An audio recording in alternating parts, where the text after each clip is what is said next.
hias ini biasanya berupa pola yang diulang-ulang sehingga berbentuk sebuah susunan yang harmonis dan juga estetis. Nah, selanjutnya ada jenis-jenis ragam hias. Jadi ragam hias itu bermacam-macam dan diklasifikasikan berdasarkan coraknya. Yang pertama ada ragam hias floral. Biasanya ragam hias ini itu terinspirasi atau mengambil dari bentuk-bentuk tumbuhan seperti bunga, daun, sulur ataupun batang. Lalu yang kedua ada fauna. Nah, kalau ragam hias jenis yang fauna ini biasanya terinspirasi dari bentuk-bentuk hewan anak-anak seperti burung, kupu-kupu ataupun hewan mitologi seperti naga atau burung garuda. Nah, selanjutnya ada ragam hias geometris. Ragam hias geometris ini biasanya terinspirasi dari bentuk-bentuk garis atau matematika yang teratur seperti lingkaran atau segitiga ataupun pola belah ketupat seperti itu. Yang terakhir ada ragam hias figuratif. Biasanya mengambil inspirasi dari bentuk tubuh manusia, biasanya dilakukan secara stilasi atau digayakan atau disederhanakan. Biasanya seperti lukisan penari-nari, kalian pernah lihat? Ataupun foto Nyi Roro Kidul yang bisa dipajang, nah itu sudah sederhanakan lagi, itu disebut ragam hias figuratif. Nah, selanjutnya ada fungsi ragam hias. Ragam hias ini berfungsi bukan hanya sebagai ornamen atau tambahan semata, tetapi juga memiliki fungsi yang pertama estetis. Nah, fungsi ini utamanya untuk memperindah atau menghias permukaan suatu objek. Misalnya di vas bunga, di pot bunga, atau di asbak biasanya. Nah, yang kedua ada fungsi simbolis atau makna. Ini menunjukkan seperti asal daerah, suku atau status sosial.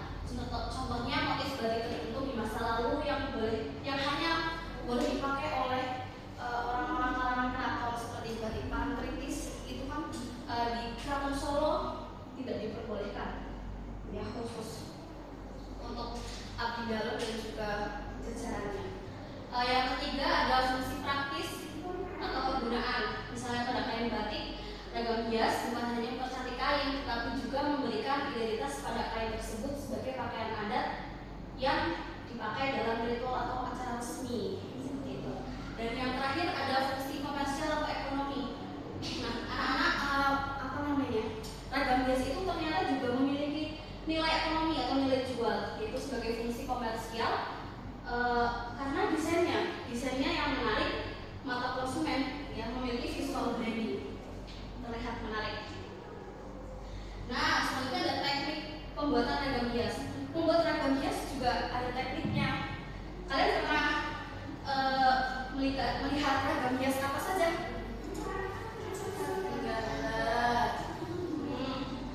Enggak, maksudnya ragam hiasnya kayak pot atau vas atau pernah ke candi mungkin?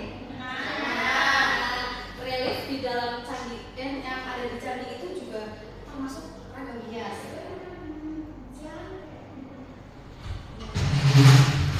Kenapa telat Mbak Siva? Dijajah biasa kan.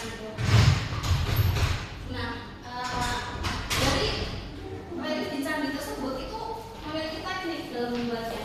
Nah, teknik-teknik tersebut itu ada di teknik pembuatan ragam hias. Yang pertama itu menggambar. Menggambar tentu saja dibuat dengan pensil, kuas, atau alat gambar lainnya. Jadi biasanya untuk menggambar biasa ya, kita di kelas atau mungkin di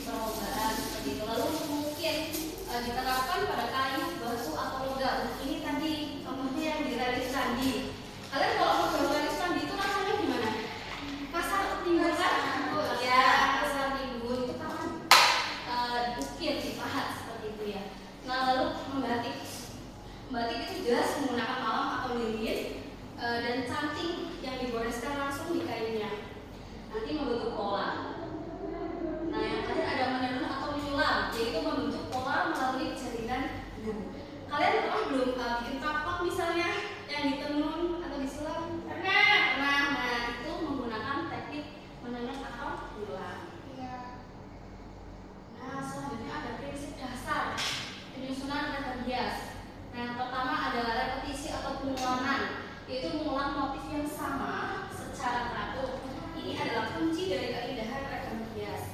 Nah, pada pola tertentu seperti tadi, pada pola geometris itu menggunakan pengulangan atau repetisi karena bentuknya sama. Dia menggunakan atau terinspirasi dari garis-garis matematika atau bentuk segitiga, lingkaran, ataupun jenjang-jenjang. Nah, itu menggunakan prinsip dasar repetisi. Lalu yang kedua adalah simetris, posisi motif yang seimbang antara sisi kanan dan kiri atau atas dan bawah. Jadi kita menggambar ragam hias itu kira-kira disimetriskan, ya, besarnya ataupun ukuran jarak antar kiri kanan atau atas bawahnya. Lalu ada asimetris atau penataan motif yang tidak sama antara kanan dan kirinya, namun tetap memiliki keseimbangan visual.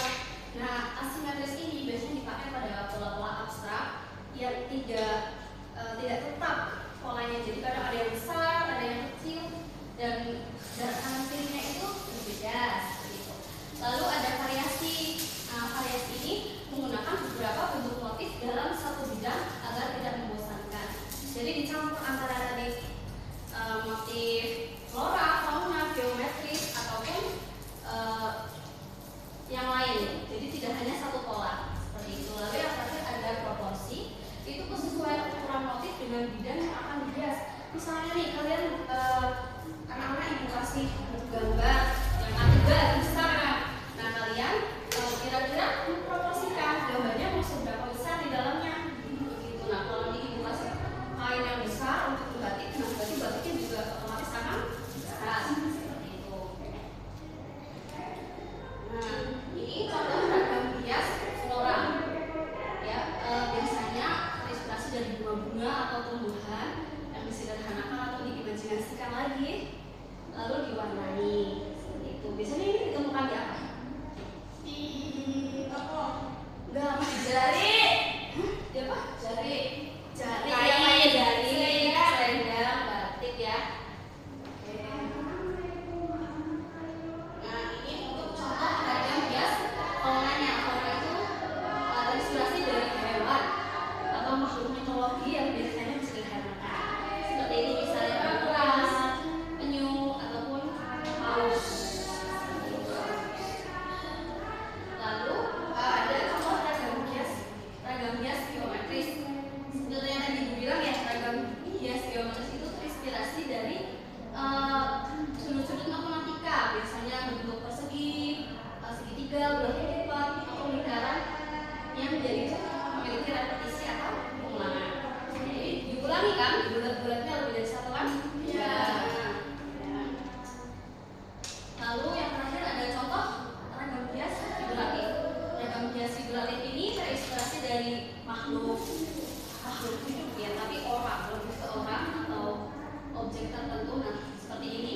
Misalnya ini adalah gambar Dewi Bali yang iya, gambar Dewi ya, tapi Dewi Bali yang digambar di atas bunga teratai. Juga ada Dewi Sita, ada penari Bali. Nah, itu ragam hias figuratif itu. Oke, materi sudah selesai dan Ibu punya lembar kerja. Tapi Ibu jelaskan dulu ya cara menulisnya. Jadi sini ada lembar kerja untuk kalian. Ini nanti boleh dikerjakan berkelompok. Dan kalau tidak selesai nanti bisa untuk pekerjaan rumah. Jadi begini, nanti di bagian satu kan ada peta jalan inspirasi. Nah, di sini ada apa jenis motif favoritmu. Nah, kalian nanti bisa milih dari flora, fauna, geometris ataupun figuratif. Misalnya, saya perempuan Bu, saya suka bunga, ya gambarnya yang flora. Saya cowok Bu, saya sukanya macan, singa, boleh. Saya suka matematika, mau geometris boleh. Mau gambar diri sendiri Bu, yang figuratif boleh. Yang penting nanti ada maknanya. Nanti ketika Ibu tanya apa filosofinya harus ada. Nah, seperti itu ya. Nanti Ibu bagikan.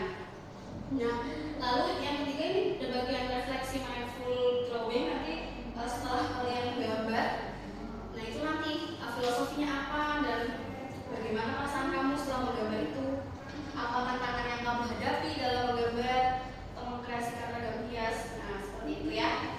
Oke, sekarang bagikan ya. Ini kerjakan ya. Nanti Ibu pantau ya. Ya, Mbak Aulia, apakah sudah mulai mengerjakan? Sudah, Ibu. Yang menggambar apa itu? Burung Garuda, Ibu. Burung Garuda, bagus. Dilanjut nanti ya. Ya, Bu.